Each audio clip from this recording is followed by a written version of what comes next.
Hey guys, this is Arif Mohammad. Welcome back to our channel AK sir chemistry.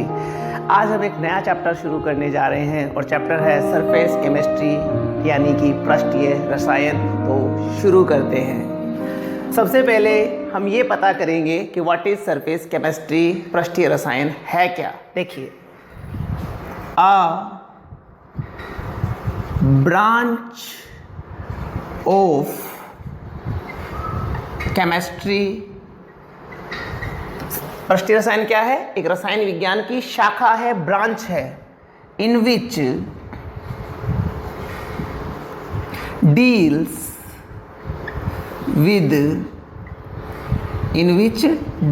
With phenomena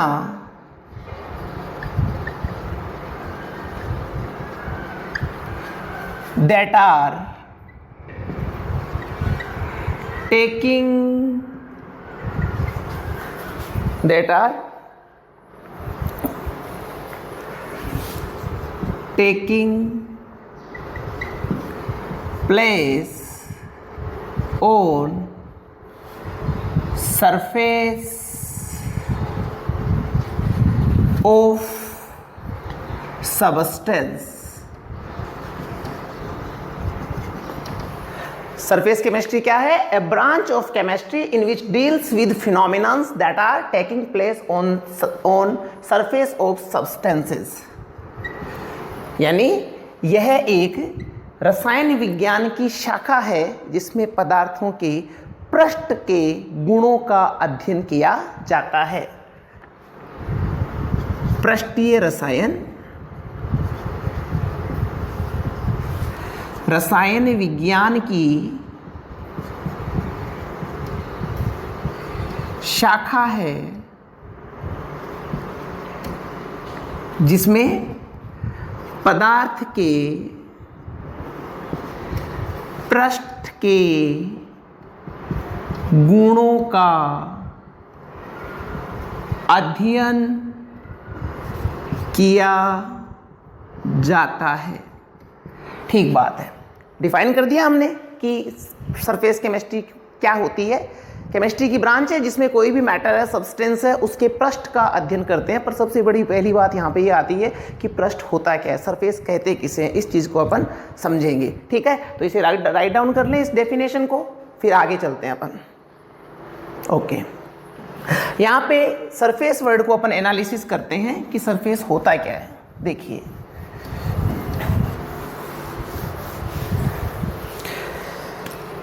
surface, सबसे पहले जब भी हम स्टेट ऑफ मैटर की बात करते हो, तीन मैटर जो फेजेज है वो हमारे द्वारा डिस्कस किए जाते हैं। कौन कौन से स्टेट्स है? First is the solid state, liquid state and gaseous states. तो यहाँ पे अगर अपन बात करें तो सॉलिड स्टेट है, उसके पास सरफेस है, उसके ऊपर सतह है, होती है, बिल्कुल होती है। लिक्विड की बात करें तो लिक्विड भी आपने किसी पोर्ट में भरा हुआ है तो उसके ऊपर क्या होगी? सरफेस होगी। पर अगर गैसों की बात करें तो क्या गैसों के पास कोई सरफेस होती है? क्या नहीं होती है। कोई तल होता है ऊपर की तरफ? नहीं होता है। तो यहाँ पे जो अपन सब्सटेंस जो लेंगे वो या तो सॉलिड होगा या गैसेज होंगी, और मोस्टली क्या लेंगे? सॉलिड्स के बारे में यहाँ पे हम बात करेंगे। तो पृष्ठ क्या होता है, सरफेस क्या होता है, डिस्कस करते हैं। देखिए, एक पोर्ट है, एक पात्र है, इस पात्र में आपने एक सब्सटेंस फिल करा है, एक पदार्थ को भरा है। पदार्थ क्या है? Two types. यहाँ पे दो चीजें अपन ले लेते हैं, या तो ये है लिक्विड, ठीक है, या तो लिक्विड लिया है, या फाइन डिवाइडेड सॉलिड। या तो क्या है? द्रव है, या सूक्ष्म विभाजित ठोस है। दो तरह की चीज कोई सी भी अपन ले सकते हैं। और या तो क्या लेंगे, इसमें कोई द्रव लेंगे, या एक वेल डिवाइड एकदम पिसा हुआ सॉलिड, जो पाउडर जैसे, जो टैल्कम पाउडर होता है, सबने देख रखा कैसा होता है, सॉलिड होता है, पर उसको पीस के हमें किस फॉर्म में प्रोवाइड कराया जाता है? पाउडर फॉर्म में प्रोवाइड कराया जाता है। तो उसी टाइप से कोई सा भी सॉलिड हमने ले रखा है जो कि सूक्ष्म विभाजित है, फाइन डिवाइडेड है, वो इस पोर्ट में भरा हुआ है। ओके, अब देखिए इस तरह से अपन ने इसको शो कर दिया। अब यहाँ पे ध्यान दीजिए, ये क्या है? सब्सटेंस है। जो हमने मैटर जो लिया है, हमने पदार्थ लिया है, वो यहाँ पे है। इसके जो बीकर है या जो भी पोर्ट है, इसके ऊपर यहाँ पे क्या है? एयर है, वायु है। वायु का मतलब इसमें क्या क्या है? इसमें नाइट्रोजन भी है, इसमें ऑक्सीजन भी है, इसमें कार्बन डाइऑक्साइड भी है, और इसमें वेपर्स भी हैं थोड़ी बहुत, और इसके अलावा अदर्स इनर्ट गैसेस वगैरह भी, ETC एटसेट्रा कर दूँ मैं इसको। ठीक है, ओके। अब देखिए यहाँ पे एयर है, यहाँ पे सब्सटेंस है। मैं यहाँ पे इस वाले भाग की बात कर रहा हूँ। यहाँ पे इस तरह से शो कर दूँ, ये सब्सटेंस के पार्टिकल्स हैं। अब देखिए, इस पार्ट के ऊपर क्या है? एयर है, नीचे क्या है? सब्सटेंस है। यानी यहां पे ये किसका काम कर रहा है? सेपरेटर का काम कर रहा है। सेपरेटर कौन सा? ये भाग। और इसी सेपरेटर को क्या कहते हैं? सरफेस कहते हैं। सरफेस क्या कहते हैं? सरफेस। कि कोई सा भी मैटर आपने यहां पे भर रखा है, इसका वह वाला भाग जो इस वायु के, एयर के संपर्क में, उसे आप क्या कहेंगे? सरफेस कहेंगे। जो ऊपरी ऊपर वाला तल है, उसे आप यहाँ पे क्या बोल देंगे? सरफेस कह देंगे। ठीक बात है, ओके। तो सरफेस कौन सा भाग है? जो इस वाले पार्ट को और वायु को डिवाइड कर रहा है। अब इसको तो अपन वायु कह रहे हैं, पर अपन कह रहे हैं इस वाले पार्ट, इस वाले पार्ट का भी कुछ नाम होना चाहिए, है ना? तो इसे क्या कहेंगे? सरफेस या पृष्ठ। जो ये वाला भाग अंदर जो फिल करा हुआ, इसे हम क्या कहेंगे? बल्क। बल्क या हिंदी में स्थूल। ठीक है, इसे क्या कहेंगे? बल्क या स्थूल। ठीक बात है। यानी कह सकते हैं सरफेस किसी पदार्थ का वह भाग है जो वायु या इस तरफ जो भी अदर पार्ट्स प्रेजेंट है उसको और बल्क को सेपरेट करने का काम करता है, विभाजित करने का काम करता है। इसे कहते हैं सरफेस। तो यहाँ पे बल्क क्या होगा? जो अंदर वाला पार्ट है, ये अंदर जो पार्टिकल्स है, मॉलिक्यूल्स है, ये तो एयर के संपर्क में नहीं है ना भाई। जो अंदर पार्टिकल्स यहाँ पे प्रेजेंट है, वो वाले एयर के संपर्क में नहीं है, पर ये वाले क्या है? एयर के संपर्क में है। तो जितने संपर्क में, उसको क्या कहेंगे? सरफेस कहेंगे। बात आ गई समझ में? और अंदर वाला भाग क्या कहलाएगा? बल्क कहलाएगा। सबसे पहली बात हमें यहाँ पे ये सीखनी थी कि बल्क क्या होता है और सरफेस क्या होता है। आ रही है बात समझ में? इसको डायग्राम बनाइए और जैसा दिख रहा है वैसा का वैसा राइट डाउन करिए, फिर आगे चलते हैं। स्क्रीनशॉट ले लीजिए। ओके, ठीक है। अब हम डिस्कस करेंगे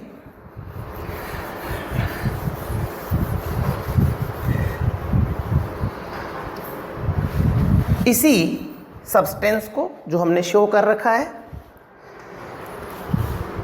देखिए यहां पे इस पार्ट को हम क्या कह रहे हैं? बल्क। इसे क्या कह रहे हैं? सरफेस। यहां पे होना क्या है?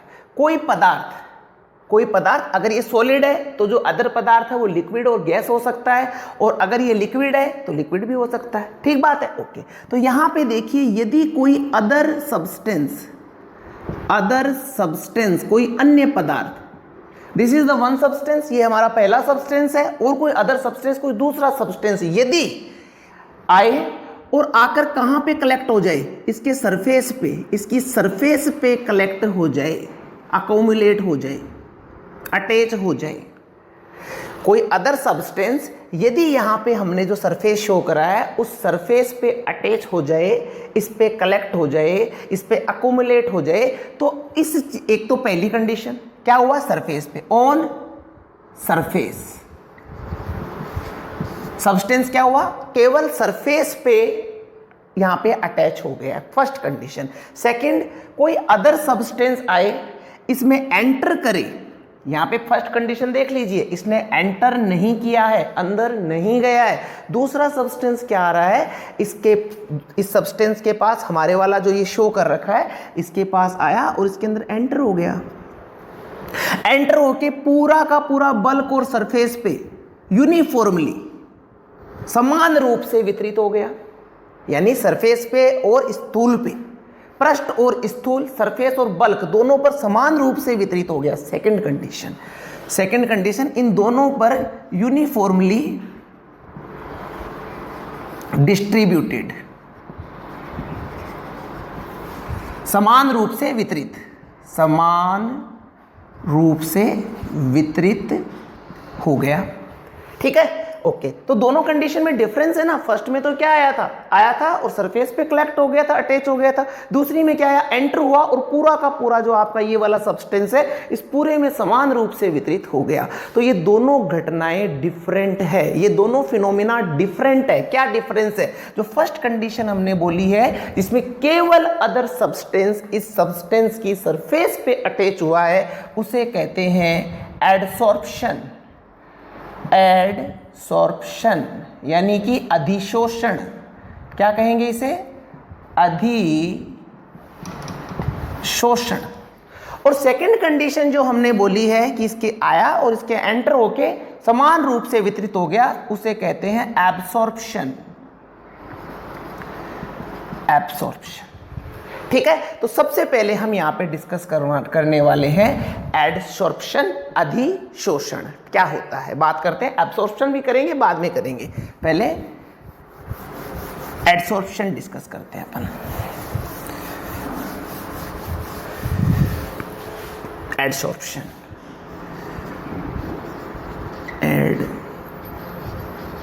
एडसॉर्प्शन,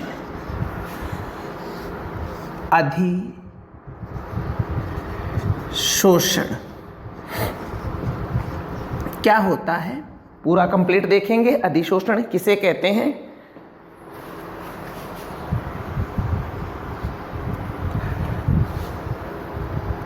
देखिए, ध्यान दें, यहां पे ये बोर्ड आपको दिखाई दे रहा है। ठीक है, मैंने इस बोर्ड पे इस मार्कर को यूं इसे लाइन खींच दी। आप इस जो इंक इस बोर्ड पे आपको दिखाई दे रही है, इस इंक के बारे में क्या विचार रखते हैं? क्या ये इंक पूरे के पूरे बोर्ड के अंदर चली गई या केवल इसकी ऊपरी सतह है उसी पर है? क्या आंसर आपका? आप कहेंगे यह केवल ऊपरी सतह पर है, तो इसे हम क्या कहेंगे? एडसॉर्प्शन। क्या कहेंगे? एडसॉर्प्शन, अधिशोषण। इसी प्रकार से एट द मॉर्निंग आपने देखा होगा इस तरह से जो हरी पत्तियां होती है पेड़ों की, पौधों की, उनके ऊपर आपने देखा होगा कि पानी की छोटी छोटी बूंदें इस तरह से आपको दिखाई देती है। तो ये पानी की बूंदें कहां पर है? पूरे के पूरे बल्क और सरफेस पे प्रेजेंट है या केवल सरफेस पे प्रेजेंट है? ये पानी की बूंदें केवल सरफेस पे प्रेजेंट है। कहां प्रेजेंट है? सरफेस पे। तो इस यहां पे पानी की बूंदों का क्या हो रहा है? अधिशोषण हो रहा है, एडसॉर्प्शन हो रहा है। यानी यदि कोई अदर सब्सटेंस किसी एक सब्सटेंस के केवल कहां पे उपस्थित हो, सतह पर उपस्थित हो, पृष्ठ पर उपस्थित हो, सरफेस पर उपस्थित हो, तो उसे ही हम क्या कहते हैं? एडसॉर्प्शन कहते हैं, अधिशोषण कहते हैं। बात आ रही है समझ में? कंटिन्यूअस रहिए, एक एक चीज समझ में आ जाएगी और गारंटेड समझा दूंगा। देखिए, तो हम एडसॉर्प्शन को डिफाइन कैसे कर सकते हैं? क्या होता है एडसॉर्प्शन? इसको अपन डिफाइन कर देते हैं। देखिए, it is a phenomena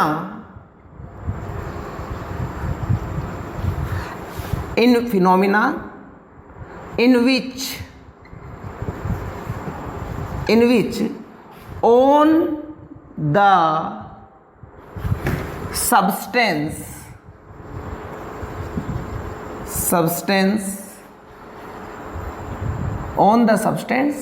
other substance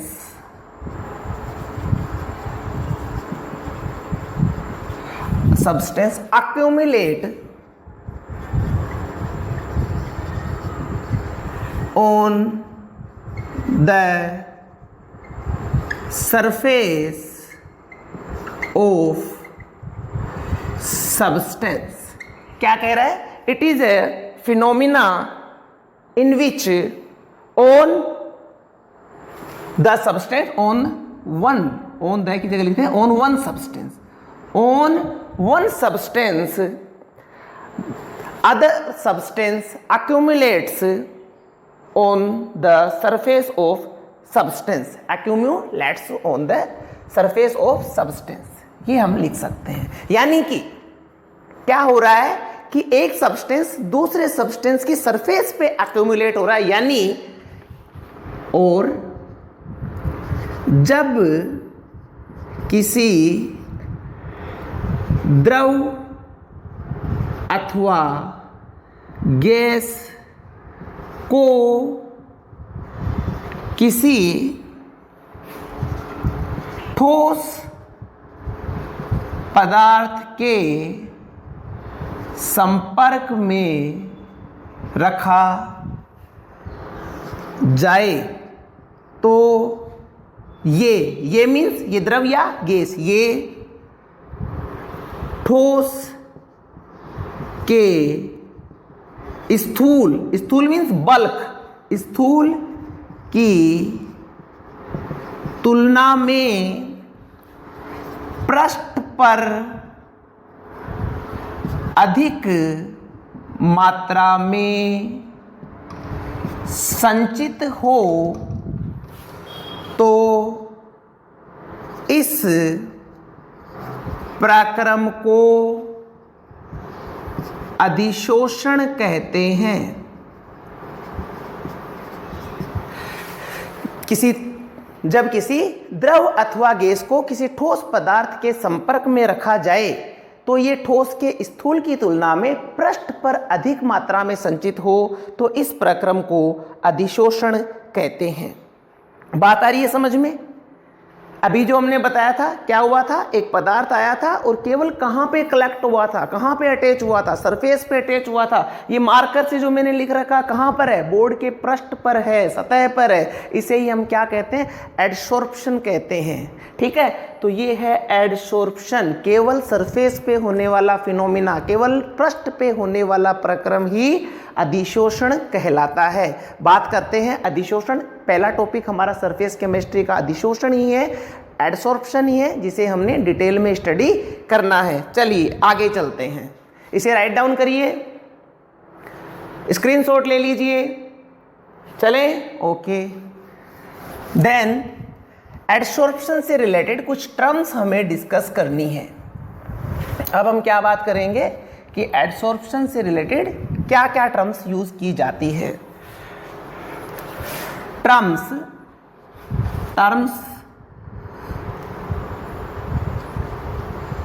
related to adsorption, terms related to adsorption, अधिशोषण से संबंधित शब्दावली, terms related to adsorption। सबसे पहले देखिए, यहां पे अपन ने जो एग्जाम्पल लिया था, इस प्रकार से अपन ने एक पदार्थ भर रखा था और दूसरा पदार्थ बाहर से आया था जो इसकी सरफेस पर, पृष्ठ पर अटैच हो गया था। यही हुआ था ना। तो यहाँ पे अपने को शब्दावली, जो टर्म्स यूज करनी, कैसे करनी, इसको आप कुछ इस प्रकार से मान सकते हो। ये ज़्यादा क्वांटिटी में प्रेजेंट है, बाहर से आ रहा है वो कम क्वांटिटी में प्रेजेंट है। ये तो बहुत सारा पड़ा हुआ है और बाहर से आ रहा है वो कम है। अब इसको सोल्यूशन पे ले जाके थोड़ा सा अपन इसको रिलेट करवाते हैं। जो सोल्यूशन में अपन ने क्या कहा था, सोल्यूशन किससे बनता है, सॉल्वेंट में आप सल्यूट डिसॉल्व कर दो। आपने सॉल्वेंट ले रखा है और उसमें आप सल्यूट को डिसॉल्व कर दो तो क्या बन जाता है, सॉल्यूशन। पर सॉल्यूट क्या था, ज़्यादा था, और सॉल्वेंट क्या था, ज़्यादा था, और सल्यूट क्या था, कम था।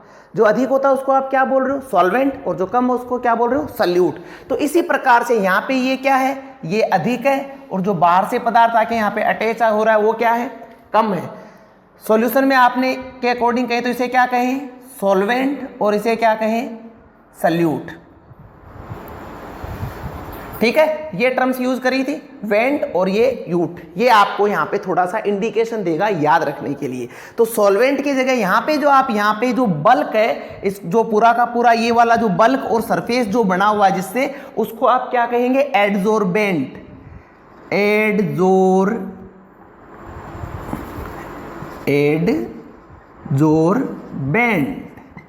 इसको क्या कहेंगे आप, एडजोर्बेंट। ठीक है, ओके। एडजोर्बेंट। और जो बाहर से आके सरफेस पे अटैच हो रहा है इसको आप क्या कहोगे? एडजोर्बेट। एडजोर्बेट। एडजोर्बेंट यानी अधिशोषक। अधिशोषक। एडजोर्बेट यानी अधिशोष्य। अधिशोषक, अधिशोष्य। याद कैसे रहेगा? देखो एडजोर्बेंट, सोलवेंट, बेंट, वेंट, याद रह जाएगा ना। तो एडजोर्बेंट क्या है? अधिशोषक। और एडजोर्बेट क्या है? अधिशोष्य। जो अधिक मात्रा में है वो अधिशोषक है और जो कम मात्रा में वो अधिशोष्य है। ठीक है, तो अब इसको अपन डिफाइन कर लेते हैं कि क्या एडजोर्बेट है और क्या एडजोर्बेंट है। तो सबसे पहले अपन एडजोर्बेट यानी अधिशोष्य को डिस्कस करते हैं कि अधिशोष्य क्या होता है। अधिशोष्य कौन है? जो अधिशोषक या एडजोर्बेंट की सतह पर आकर अधिशोषित हुआ है। तो हम क्या कह सकते हैं? एडजोर्बेट को क्या कहेंगे? The substance in which being absorbed, the substance which is being absorbed,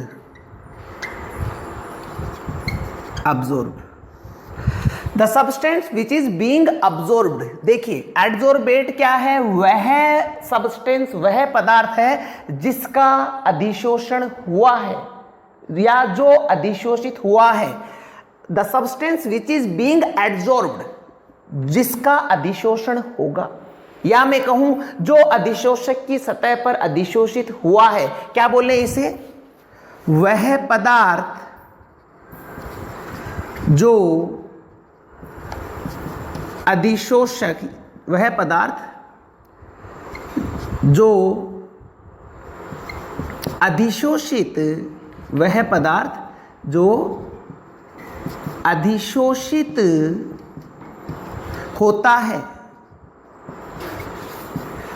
वह पदार्थ जो अधिशोषित होता है क्या कहलाएगा? एडजोर्बेट। कहां पे होगा अधिशोषित?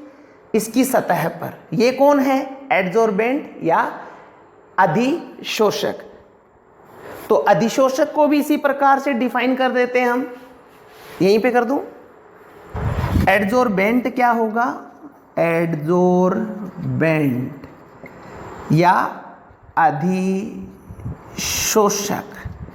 किसे कहेंगे? Substance which adsorb, substance which adsorb क्या कहें? वह पदार्थ जो अधिशोषण करता है,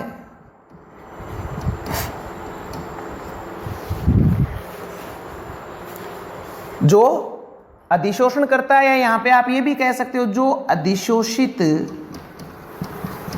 करता है। वह पदार्थ जो अधिशोषित होता है क्या कहलाएगा? अधिशोष्य। अधिशोष्य क्या होगा? जो अधिशोषित होगा, जो यहाँ पे पृष्ठ पे, सरफेस पे कलेक्ट होगा, उसे तो आप क्या कहेंगे? अधिशोष्य। और जो इसे अधिशोषित करेगा उसको आप क्या कहोगे? अधिशोषक। ठीक है, तो फिर से देख लीजिए, यहाँ पे ये वाला एक सब्सटेंस है, एक पदार्थ है, ये इसकी सरफेस है, बल्क में प्रेजेंट है और सरफेस भी प्रेजेंट है। इसको आप क्या कहेंगे? एडजोर्बेंट, अधिशोषक, अधिशोषण करने वाला। अधिशोषक का मतलब क्या है? अधिशोषण करने वाला। किसका? जो पदार्थ बाहर से आ रहा है। और जो पदार्थ अधिशोषित होने के लिए आ रहा है उसे आप क्या कहेंगे? एडजोर्बेट या अधिशोष्य। दो पदार्थ है, देखो सिंपल सी टर्मिनोलॉजी है, कुछ भी कॉम्प्लिकेटेड नहीं है। एक तो जो पदार्थ बाहर से आ रहा है पृष्ठ पर इकट्ठा होने के लिए, वो तो क्या है? एडजोर्बेट। और जो इस पदार्थ को अपनी सरफेस पे इकट्ठा करेगा वो कौन है? एडजॉर्बेंट। जो आ रहा है एडजॉर्बेंट और जो इकट्ठा करेगा अपने सरफेस पे वो कौन है? एडजॉर्बेंट। लीजिए इसका स्क्रीनशॉट, फिर आगे बढ़ते हैं। ठीक है, ओके। नेक्स्ट अपन टर्म डिस्कस करने वाले हैं इंट्रा सरफेस या अंतरा पृष्ठ क्या होता है।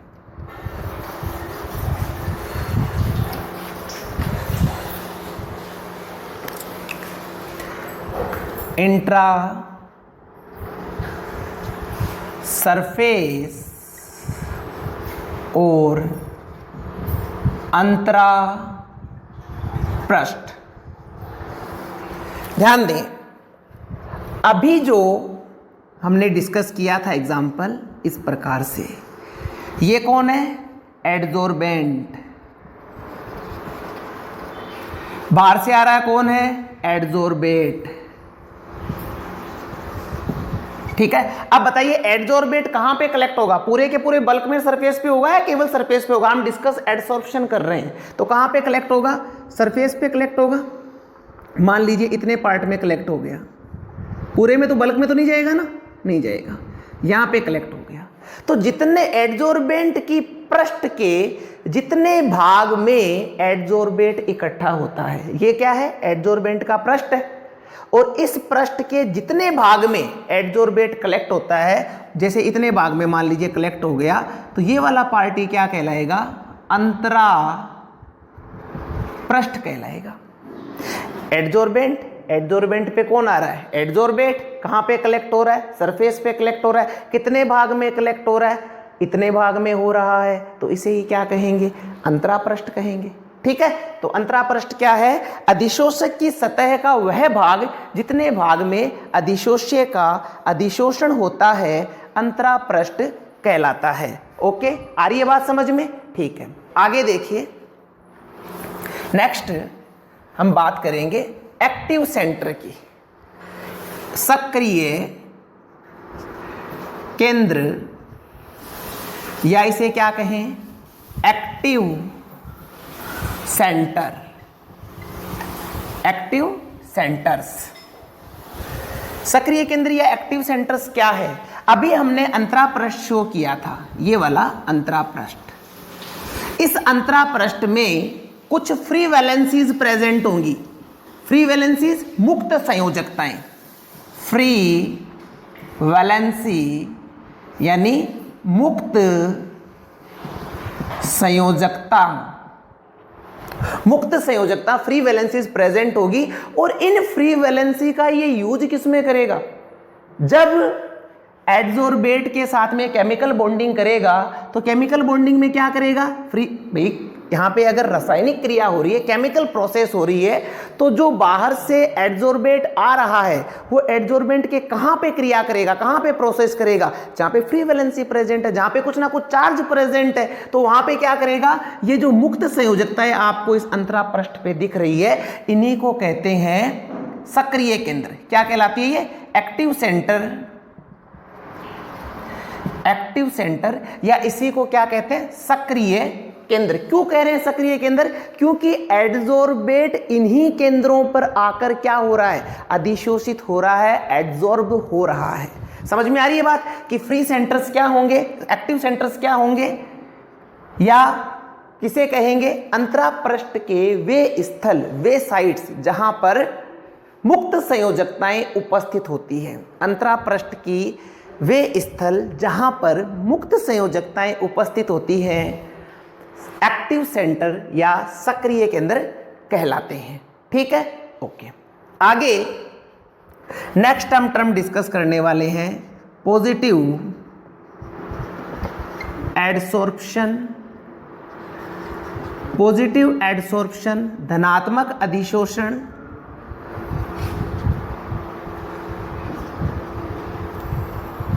धनात्मक अधिशोषण। और सेकंड डिस्कस करेंगे ऋणात्मक या नेगेटिव एडसॉर्प्शन। ऋणात्मक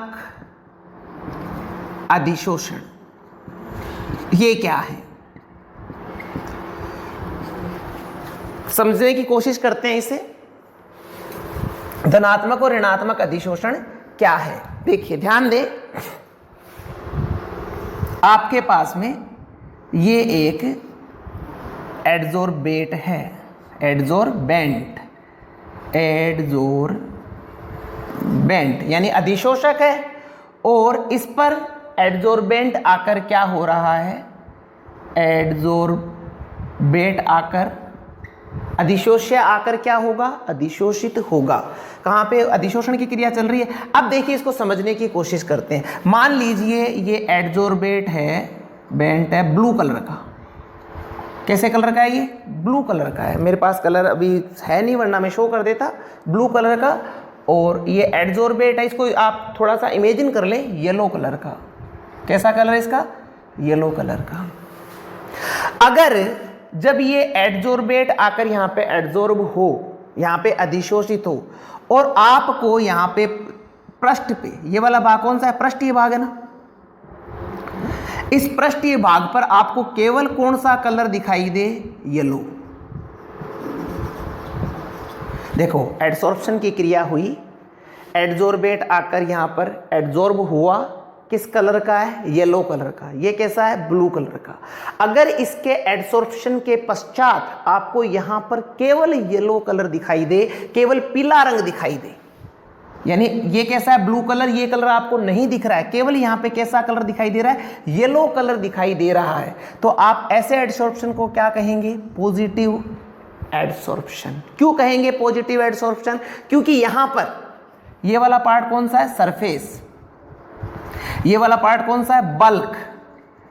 यहां पे जो एडजोर्बेट है वो बल्क की तुलना में सरफेस पर अधिक मात्रा में इकट्ठा हुआ है। मानते हैं इस बात को? पूरा का पूरा कैसा दिखाई दे रहा है? पीले रंग का दिखाई दे रहा है। तो पीले रंग का दिखाई दे रहा है मीन सारा का सारा एडजोर्बेट कहां पे रुक गया? सरफेस पे रुक गया, अंदर गया ही नहीं। ठीक है ना? तो इसलिए कहां पे जो एडजोर्बेट है वो बल्क की तुलना में सरफेस पर क्या है? अधिक मात्रा में उपस्थित है, और इसी को क्या कहते हैं? Positive adsorption. यानी सतह पर यदि एडजोर्बेट के कणों की संख्या स्थूल की तुलना में अधिक हो तो इसे धनात्मक अधिशोषण कहते हैं। अब नेक्स्ट इसी की ऑपोजिट बात कर लेते हैं हम। समझ में आ गया कि यदि अधिशोष्य के कण स्थूल की तुलना में सतह पर, पृष्ठ पर अधिक मात्रा में उपस्थित हो तो इसे धनात्मक अधिशोषण या पॉजिटिव एडसॉर्प्शन कहते हैं। और सेकंड इसका जस्ट ऑपोजिट, ये कैसे कलर रखा था? येलो। ये कैसा है? ब्लू। एडसॉर्प्शन हुआ, आपको जो सरफेस है उस पर केवल कौन सा कलर दिखाई दे रहा है? ब्लू कलर दिखाई दे रहा है। यानी केवल कौन दिख रहा है? एडजोर्बेंट ही दिख रहा है। तो यहां पे अधिशोषण बहुत ही कम हुआ है, इसलिए इस तरह का एडसॉर्प्शन क्या कहलाएगा? नेगेटिव एडसॉर्प्शन कहलाएगा। अगर पृष्ठ पे केवल एडजोर्बेट दिखाई दे रहा है तो पॉजिटिव एडसॉर्प्शन है। अगर पृष्ठ पर आपको एडजोर्बेट दिख ही नहीं रहा है, एडजोर्बेंट ही दिख रहा है, तो इसे क्या कहेंगे? नेगेटिव एडसॉर्प्शन कहेंगे। गाइज अपनी सेल्फ लैंग्वेज में नोट्स बनाइए, खुद की भाषा में जितने नोट्स लिखोगे उतना ही ज़्यादा सीखोगे। तो यहाँ पे अपन ने नेक्स्ट जो टर्म थी पॉजिटिव और नेगेटिव एडसॉर्प्शन भी यहाँ पे हमने कर लिया। इसे लिख लीजिए थोड़ा सा। आगे हम एडसॉर्प्शन के कुछ एग्जाम्पल्स डिस्कस करेंगे। ठीक है, टर्म्स हमने कौन कौन सी काम में ली ये मैंने बता दी, और भी कुछ टर्म्स लेंगे काम में। पहले एग्जाम्पल डिस्कस कर लेते हैं। एग्जाम्पल्स क्या क्या हैं? देखिए सबसे पहले एक चेंबर है, एक क्लोज चेंबर है। इस क्लोज चेंबर में भिन्न भिन्न प्रकार की गैसें हैं। मान लीजिए O2 है, NH3 है, N2 है, SO2 है। ठीक है, एक ये क्लोज चेंबर है जिसमें ये गैसें हैं। इन गैसों के प्रेशर को नापने के लिए यहाँ पे मीटर लगाया हुआ है। इन गैसों के प्रेशर को यहाँ पे नाप सकते हैं। मतलब ये गैसें क्या शो कर रही है? प्रेशर शो कर रही है। ठीक है, ओके। फर्स्ट कंडीशन, गैसों का कुछ ना कुछ यहाँ पे प्रेशर होगा। हमने प्रेशर क्या करा, यहां से वैल्यू ऑब्जर्व कर ली प्रेशर की। उसके बाद सेकंड टाइम हमने क्या किया, सेकंड टाइम हमने इसी चेंबर में यहां पे रख दिया हमने चारकोल। मान लीजिए यहां पे क्या रख दिया हमने, चारकोल रख दिया। क्या है ये, चारकोल। चारकोल रख दिया और चारकोल रखने के पश्चात हमने क्या पाया कि जो प्रेशर की जो वैल्यू आ रही थी उस प्रेशर की वैल्यू में क्या आती है, कमी आती है। यानी गैसों का दाब इस चेंबर में कम हो जाता है पहले के कंपैरेटिव। कब, जब आप चेंबर में क्या रख देते हो, चारकोल रख देते हो। चारकोल रख देने से इस चेंबर में गैसों का दाब कम हो गया। क्यों हो गया कम, क्योंकि गैसें इस चारकोल पर जाकर क्या हो गई, अधिशोषित हो गई, एडसॉर्ब हो गई। और जितनी अधिशोषित हो गई उनके दाब में क्या आ जाती है, कमी आ जाती है। दाब में क्या आ जाती है, कमी आ जाती है। और यही कमी किसके कारण हुई, चारकोल की सतह पर इन गैसों के अधिशोषण के कारण यह कमी आती है। First thing. सेकंड देखिए, मैथिलीन ब्लू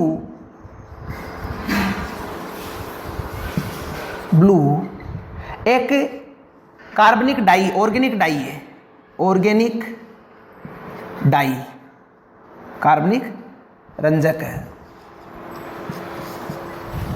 कैसा कलर है, स्पष्ट हो रहा होगा, ब्लू कलर है, ब्लू कलर है। और जब इसे चारकोल पर, ये जो डाई है इसे किस पे, चारकोल पर प्रवाहित करते हैं, इस डाई को चारकोल पर जब प्रवाहित करते हैं तो जो इसका ब्लू कलर है वो क्या हो जाता है, फेड हो जाता है, blue colour faded.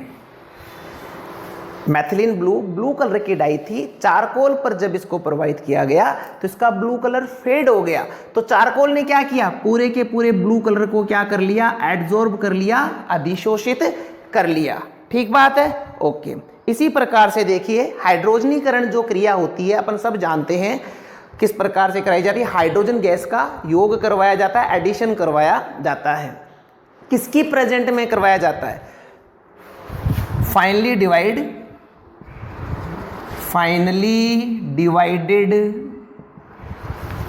Platinum, palladium, निकल, यही तो लेते हैं काम में, प्लैटिनम, पैलेडियम, निकल। तो ये मेटल्स क्या करती हैं, ये मेटल्स हाइड्रोजन को एड्जॉर्ब कर लेती है, अधिशोषित कर लेती है अपने पृष्ठ पर, सरफेस पर। ये गैसें हाइड्रोजन को अधिशोषित कर लेती है और हाइड्रोजन की क्रिया में जैसे जैसे इनकी नीड होती है ये हाइड्रोजन को प्रोवाइड करवाती रहती है। अब देखिए आता है एक इंपॉर्टेंट एग्जाम्पल।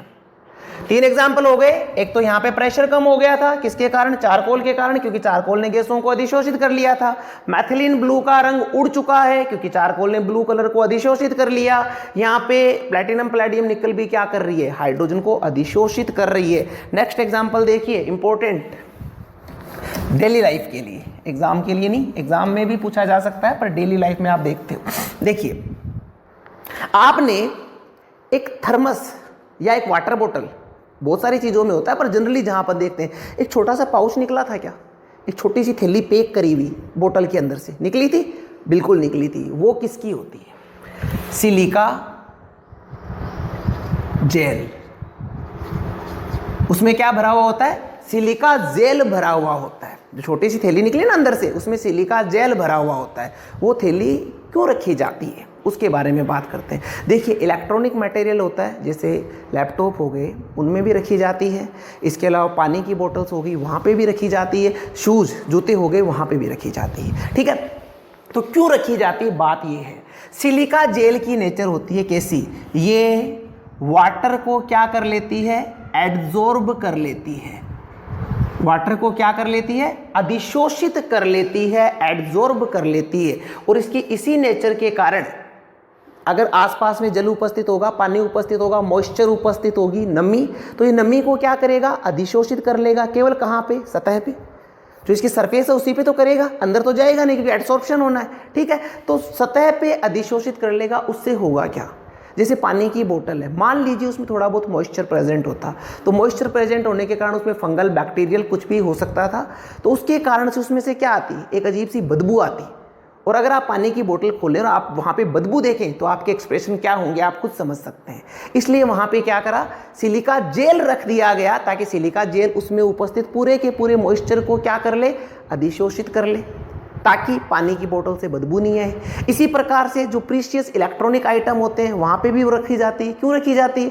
क्योंकि अगर मॉइस्चर हुआ तो इलेक्ट्रॉनिक्स खराब हो सकते हैं और सिलिका क्या करेगी, इलेक्ट्रॉनिक्स तक मॉइस्चर पहुंचे उससे पहले सिलिका खुद उसको अधिशोषित कर लेगी, एब्जॉर्ब कर लेगी और जो इलेक्ट्रॉनिक आइटम है वो सुरक्षित बना रहेगा। तो सिलिका जेल क्या करती है, मॉइस्चर को अधिशोषित कर लेती है। इसके अलावा नेक्स्ट एग्जांपल देखिए, चीनी, शुगर। हम सब शुगर का यूज करते हैं। कैसी होती है, वाइट। शुगर कैसी होती है, वाइट। पर आपने गुड़ देख रखा है, गुड़ कैसा होता है, ब्राउनिश कलर का होता है। शुगर वाइट है, गुड़ ब्राउनिश है। पर आपकी इंफॉर्मेशन के लिए मैं बता दूं, गुड़ से ही चीनी बनाई जाती है, गुड़ से ही शुगर का निर्माण होता है। तो ब्राउन से वाइट कैसे होता है? देखिए, गुड़ का जो ब्राउन कलर होता है उसको एक अधिशोषक के द्वारा अधिशोषित करवा दिया जाता है। वो अधिशोषक है एनिमल चारकोल। Animal charcoal. जब गुड़ का रंग कैसा था, ब्राउन, उस ब्राउन गुड़ से ब्राउन शुगर बनती है और उस ब्राउन शुगर को अधिशोषित करने के लिए जब उसे जानतव चारकोल पे प्रवाहित किया जाता है तो जानतव चारकोल क्या करता है, ब्राउन कलर को अधिशोषित कर लेता है और शुगर कैसी प्राप्त होती है, आपको व्हाइट कलर की प्राप्त होती है। तो ये कुछ एडसॉर्प्शन के, अधिशोषण के उदाहरण थे। आगे हम बात करते हैं एक इंपॉर्टेंट अदर टर्म जिसे कहते हैं डिसॉर्प्शन। डिसॉर्प्शन क्या होता है, डिसॉर्प्शन देखते हैं। डिसॉर्प्शन,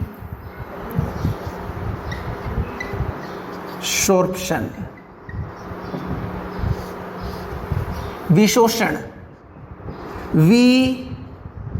विशोषण। डिसॉर्प्शन क्या है, विशोषण, ठीक है।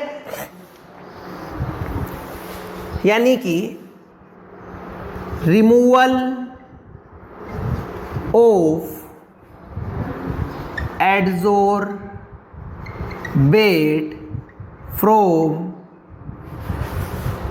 एडसोर्बेंट फ्रॉम सरफेस ऑफ एडसोर्बेंट, ऐसे लिख देते हैं ना, फ्रॉम सरफेस ऑफ एडसोर्बेंट। यानी अधिशोष्य का अधिशोषक की सतह से हटना। अधिशोषक का अधिशोष्य का अधिशोषक की सतह से हटना। देखिए यहाँ पे अभी तक हमने क्या पढ़ा था, इस तरह से आके क्या हुआ था, ये यहाँ पे जमा हो रहा था, सरफेस पे क्या हो रहा था, जमा हो रहा था। इसे तो हमने क्या कहा था, अधिशोषण या एडसॉर्प्शन। अगर ये यहाँ से हटने लग जाए, यहाँ से अपने स्थान को छोड़कर जो अधिशोषक की सतह है वहाँ से दूर जाने लग जाए तो इसे आप क्या कहेंगे, विशोषण या डिसॉर्प्शन कहेंगे, ठीक है। ओके, विशोषण क्या है, डिसॉर्प्शन क्या है, अधिशोष्य का अधिशोषक की सतह से हटना, एडसोर्बेट का एडसोर्बेंट की सरफेस से रिमूव होना ही डिसॉर्प्शन कहलाता है, ठीक है। इसके पश्चात हम बात करेंगे एब्सॉर्प्शन की। एब्सॉर्प्शन क्या होता है,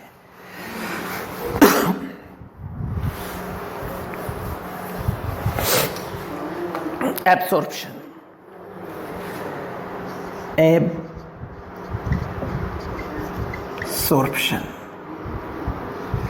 ध्यान दें भी, ये डिफरेंट टर्म है, वहां पे एड डी था, यहाँ पे ये देखिए डी था। अभी अपन क्या पढ़ रहे हैं, ए बी, एब्सॉर्प्शन। इसे क्या कहते हैं, अवशोषण।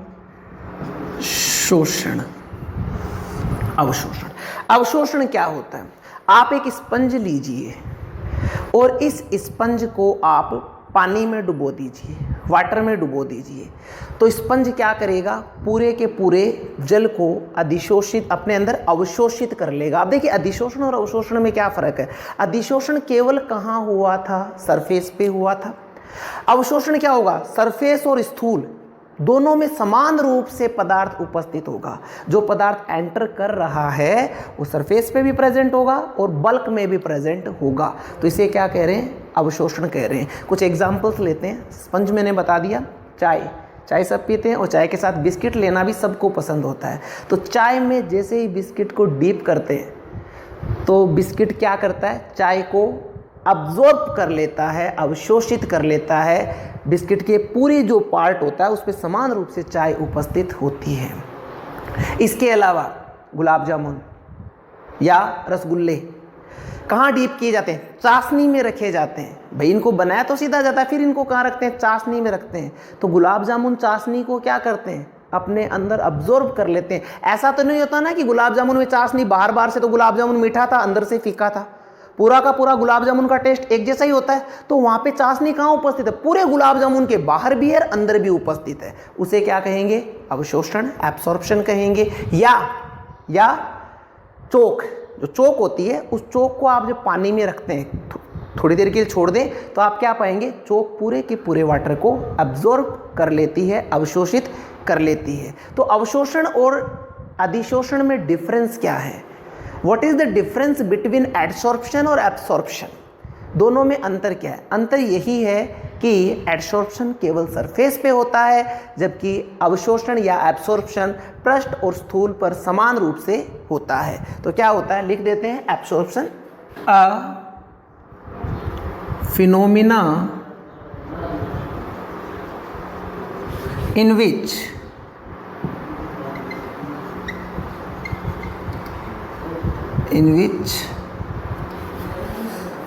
a substance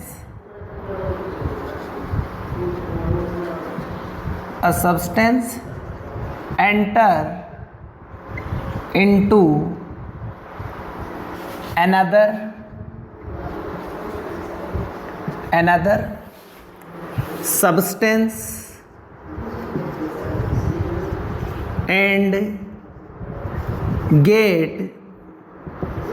get uniformly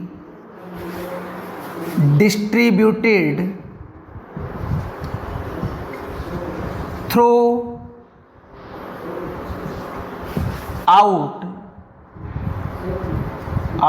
the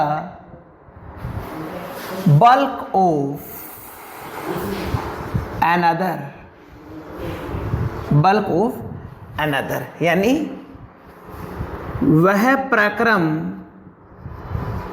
जिसमें कोई पदार्थ ठोस अथवा द्रव में प्रवेश कर स्थूल में समान रूप से वितरित होता है, अवशोषण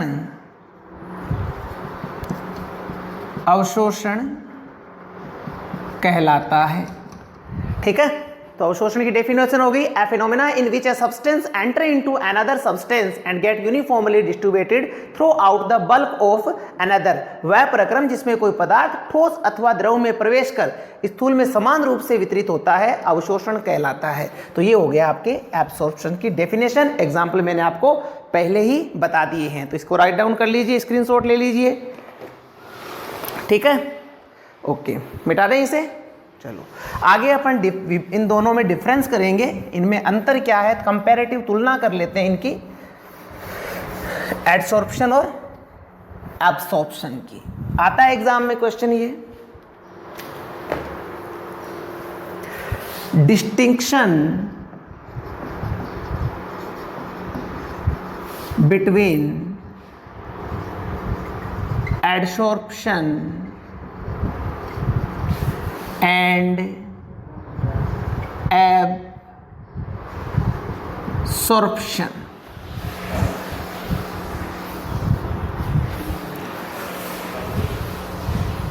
अधिशोषण तथा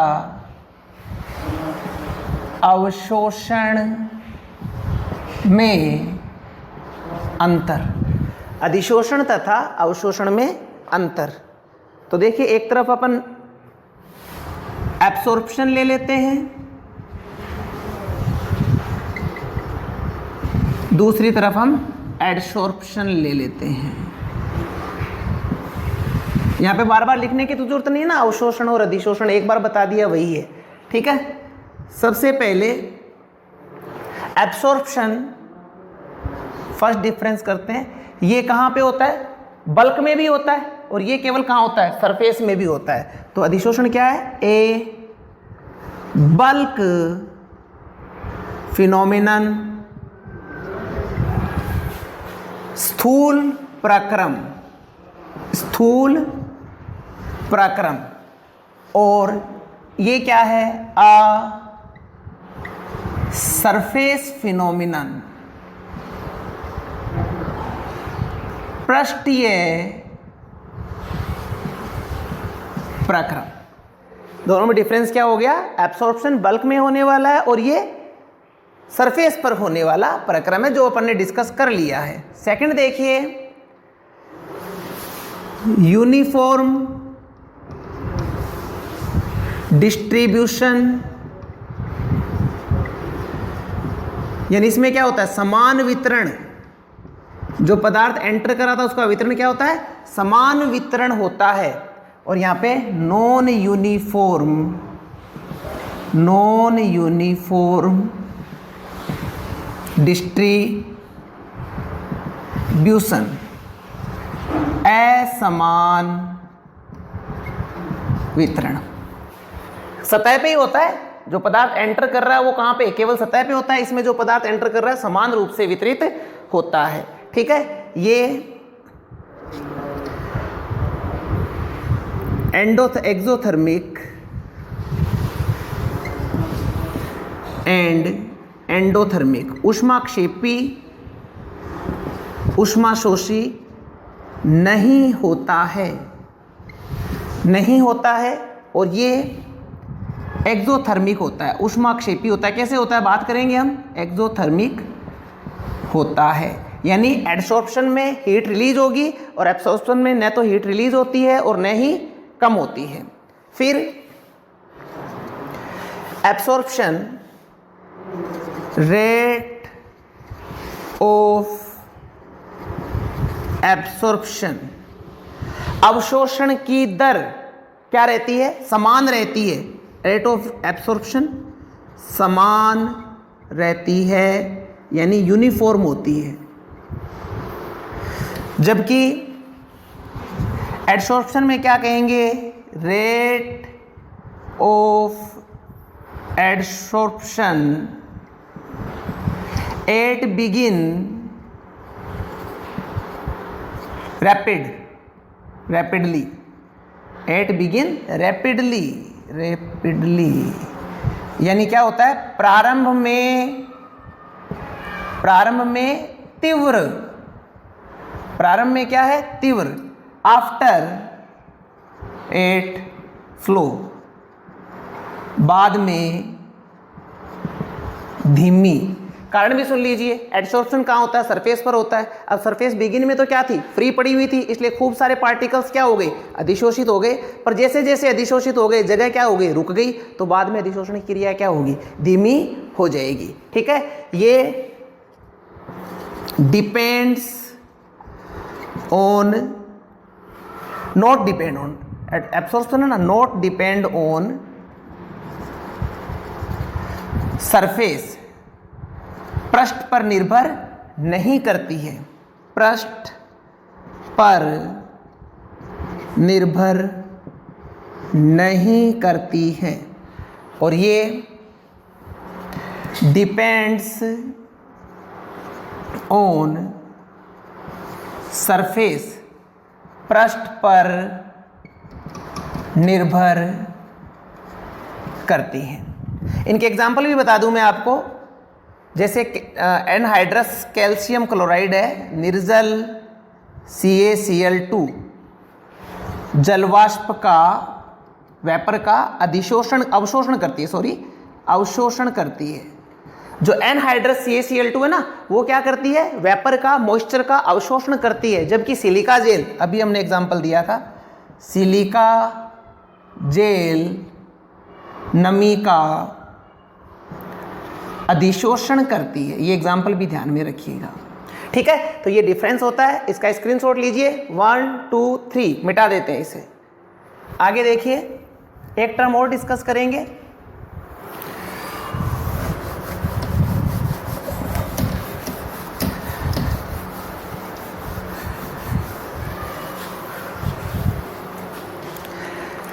देखिए शोषण